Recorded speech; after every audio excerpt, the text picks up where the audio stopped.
नमस्कार, मैं धर्मेंद्र कुमार। प्रगति क्लासेस के YouTube चैनल में सभी का बहुत बहुत स्वागत है।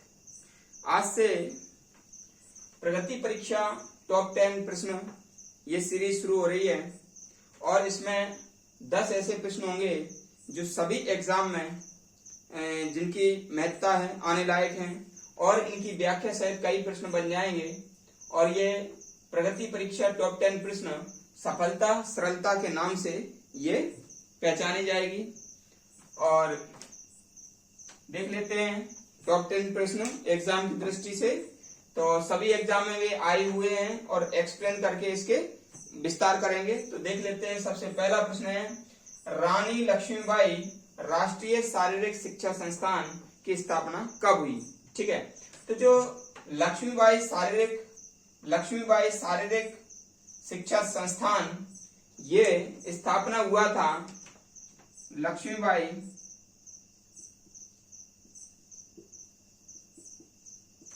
शारीरिक शिक्षा संस्थान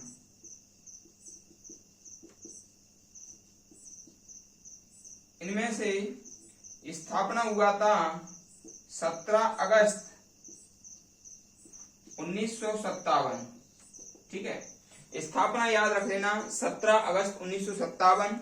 ठीक है, क्योंकि यहाँ पर जो 1857 में जो क्रांति हुई थी तो उसके 100 वर्ष पूरे हो गए थे। तो इसलिए उसी उपलक्ष्य में 17 अगस्त 1957 में रानी लक्ष्मीबाई शारीरिक शिक्षा संस्थान की स्थापना ग्वालियर में की गई थी। ग्वालियर में की गई। ठीक है, इसमें एक प्रश्न ये भी याद रख लेना कि इसका क्षेत्रीय कार्यालय या क्षेत्रीय केंद्र भोपाल में स्थापित किया गया। क्षेत्रीय केंद्र भोपाल में स्थापित किया गया। ठीक है, इसमें एक प्रश्न ये भी याद रखना है कि यह एशिया और भारत का प्रथम शारीरिक शिक्षा संस्थान है। ठीक है, एशिया एवं भारत का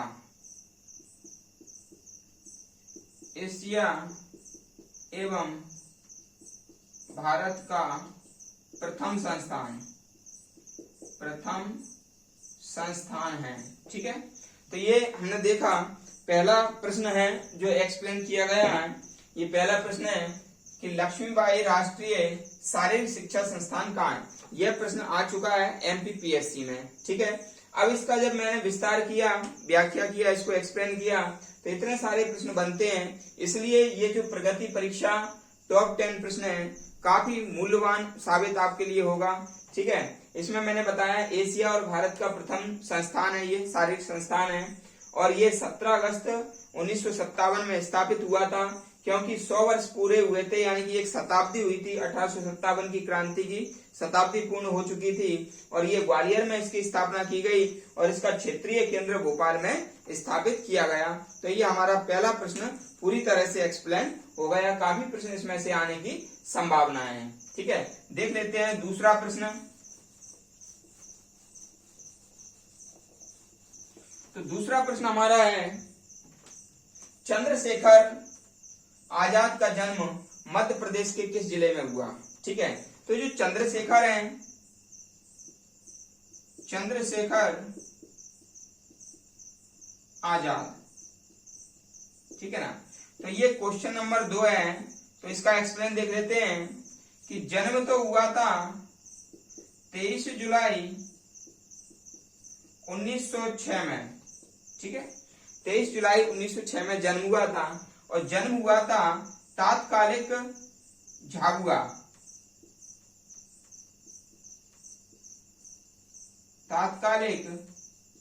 झाबुआ जिले में। ठीक है, तात्कालिक झाबुआ जिले में हुआ था। लेकिन 17 मई 2008 में झाबुआ से बन गया अलीराजपुर जिला। अलीराजपुर जिला बन गया कब? 17 मई 2008 को। तो अभी जो भावरा गांव आता है वह अलीराजपुर जिले में आता है, और भावरा गांव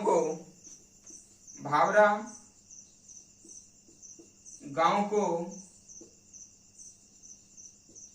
फरवरी 2010 में चंद्रशेखर आजाद नाम दे दिया गया।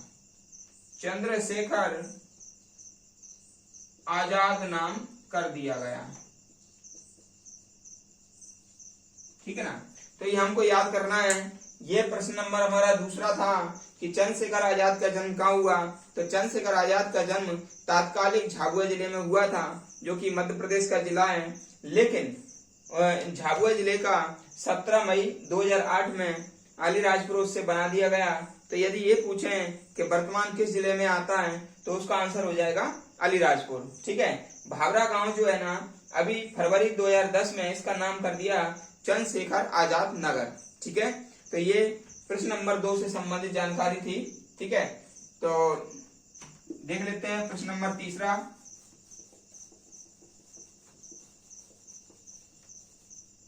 प्रश्न नंबर तीसरा हमारा है ऐशबाग स्टेडियम। ठीक है। तो भाई जो ऐशबाग स्टेडियम है, ऐशबाग स्टेडियम, ठीक है, तो ये जो है ना 1931 में निर्मित हुआ। 1931 में निर्मित हुआ। ऐशबाग स्टेडियम भोपाल में है। भोपाल में है। ये राष्ट्रीय एवं अंतरराष्ट्रीय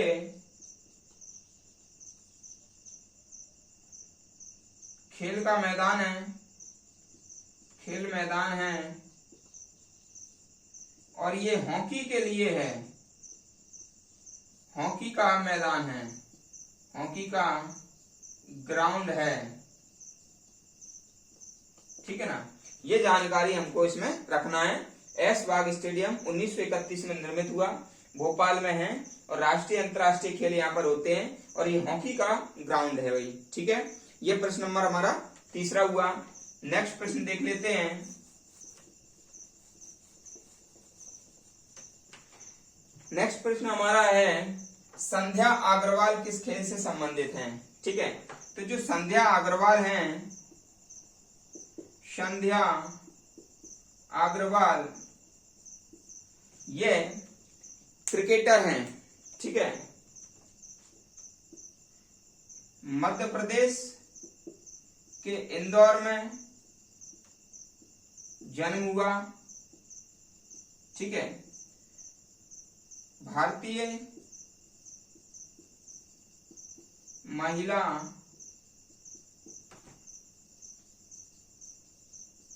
क्रिकेट कप्तान रह चुकी हैं।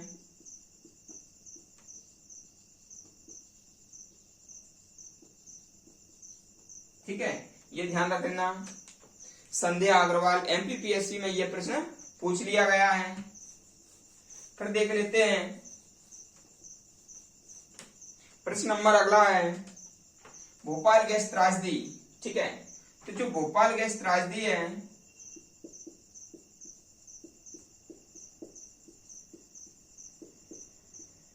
भोपाल गैस त्रासदी, ठीक है, काफी महत्वपूर्ण यह प्रश्न है। और इससे संबंधित जो व्याख्या है वो ये है कि ये जो घटना है, घटना 2-3 दिसंबर 1984 की है, मध्यरात्रि 1984 की है।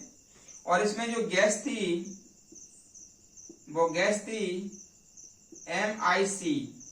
MIC यानी कि मिथाइल आइसोसाइनेट। ठीक है। Methyl isocyanate. तो ये जो है ना कंपनी थी, कंपनी यूनियन कार्बाइड। ठीक है। यूनियन कार्बाइड कंपनी का नाम था। ठीक है। इसके निदेशक थे, निदेशक वारेन एंडरसन इसके निदेशक थे, ठीक है ना, जिन्हें दोषी करार दिया गया था। एक ऑपरेशन चलाया गया था, ऑपरेशन फेथ, ठीक है ना। ये जो ऑपरेशन फेथ था, जो गैस है, जो दूषित गैस है, उसको साफ करने के लिए ऑपरेशन फेथ चलाया था। और एक आयोग चलाया गया था, एन.के. सिंह आयोग, एन.के. सिंह आयोग, जांच के लिए चलाया गया था ये, ठीक है ना। तो ये ध्यान रख लेना, भोपाल गैस त्रासदी 2-3 दिसंबर 1984 को हुई थी। गैस थी मिथाइल आइसोसाइनेट और कंपनी थी यूनियन कार्बाइड, निदेशक थे वारेन एंडरसन। ऑपरेशन चलाया गया था ऑपरेशन फेथ, जो कि ये गैस से संबंधित कोई विषैला पदार्थ या गैस और तो नहीं बची हुई है, इसको खत्म करने के लिए ऑपरेशन फेथ चलाया गया था। और एन.के. सिंह आयोग इसके कारणों की जांच के लिए एन.के. सिंह आयोग बना था, ठीक है। आगे देख लेते हैं।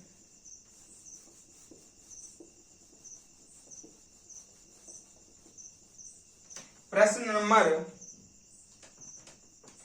6, इंदौर में आकाशवाणी की स्थापना कब हुई? ठीक है, आकाशवाणी की जो स्थापना है,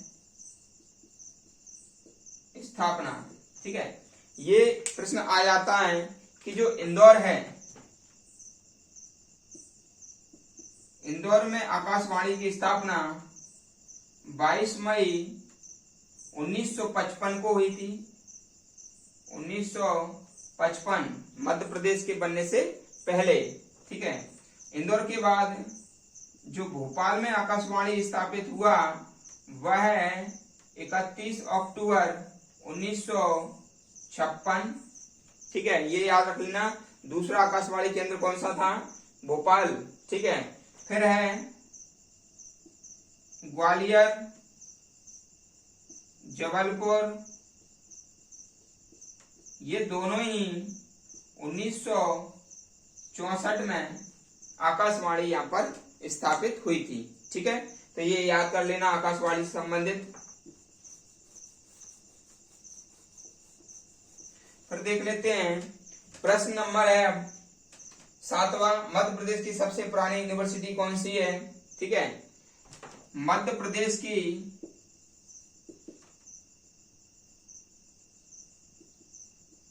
सबसे पुरानी यूनिवर्सिटी डॉक्टर हरि सिंह गौर है, यानी कि सागर विश्वविद्यालय। सागर विश्वविद्यालय सबसे पुराना विश्वविद्यालय है, जिसकी स्थापना 18 जुलाई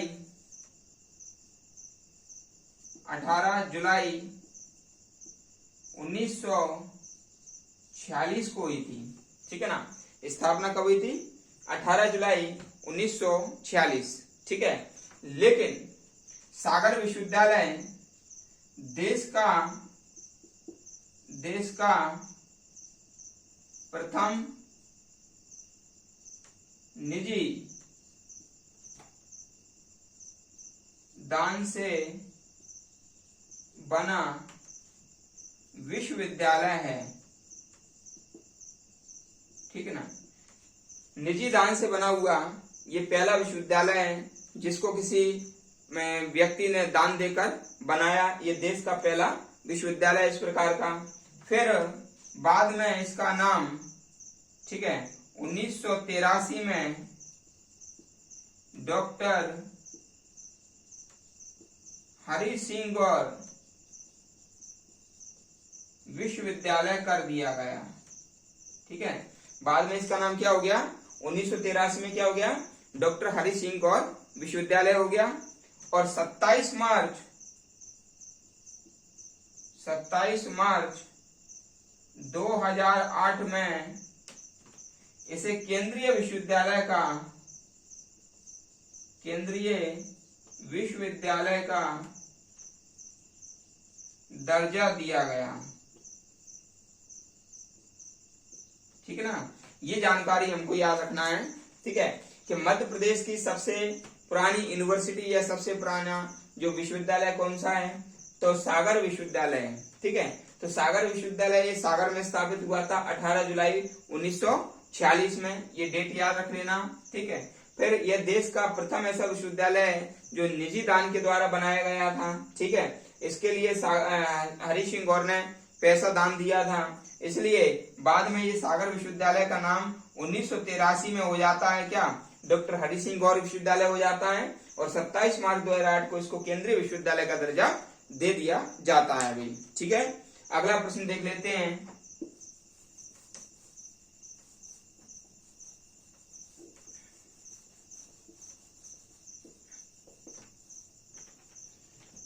अगला प्रश्न है, आरपी नरोन्ना प्रशासनिक अकादमी कहाँ है, तो आरपी नरोन्ना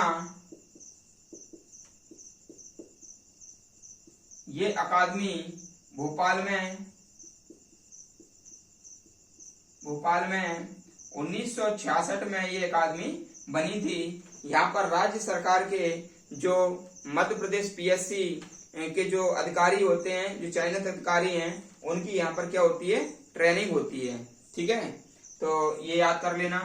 और ये दूसरे मुख्य सचिव थे, मध्य प्रदेश के पहले मुख्य सचिव कौन थे, एच.एस. कामत, और दूसरे मुख्य सचिव कौन थे, आरपी नरोन्ना, दोनों याद रख लेना आप। ठीक है, फिर मध्य प्रदेश का सबसे बड़ा इंडोर स्टेडियम कौन सा है, ठीक है ना, तो इंडोर स्टेडियम है, इंडोर स्टेडियम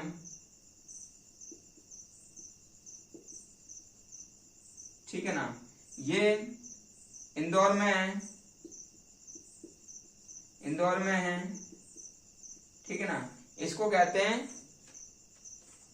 ये अभय खेल प्रसाल के नाम से भी जानते हैं इसको, अभय खेल प्रसाल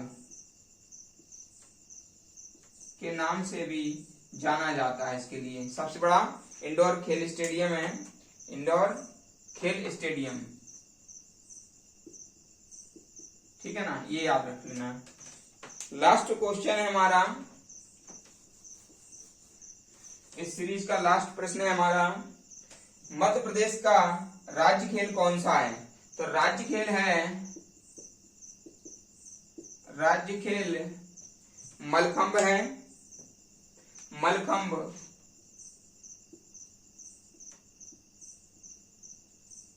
ठीक है, इसे 9 अप्रैल 2013 को राजकीय खेल घोषित किया, राजकीय खेल घोषित किया। ठीक है, याद कर लेना, 9 और 4 13। ठीक है, 9 और 4 13 होते हैं, याद कर लेना। इसके लिए प्रभाष जोशी सम्मान दिया जाता है, प्रभाष जोशी सम्मान दिया जाता है। ठीक है ना, तो इस प्रकार से हमारा ये प्रगति परीक्षा टॉप 10 प्रश्न सफलता सरलता से, ये पहली सीरीज है, नियमित ये सीरीज आएगी, और एग्जाम की दृष्टि से बहुत सारे अनछुए पहलू हैं जिन्हें हम कवर करेंगे, और एग्जाम के लिए ये काफी महत्वपूर्ण है, इसलिए डेली इसको आप देखें और अपने विचार प्रकट करें, कमेंट्स करें, और वीडियो को अधिक से अधिक शेयर करें। जो व्यक्ति नए हैं, चैनल से जुड़ना चाहते हैं, वो चैनल को सब्सक्राइब करें और बेल आइकन को भी दबाएं। सभी का बहुत बहुत धन्यवाद।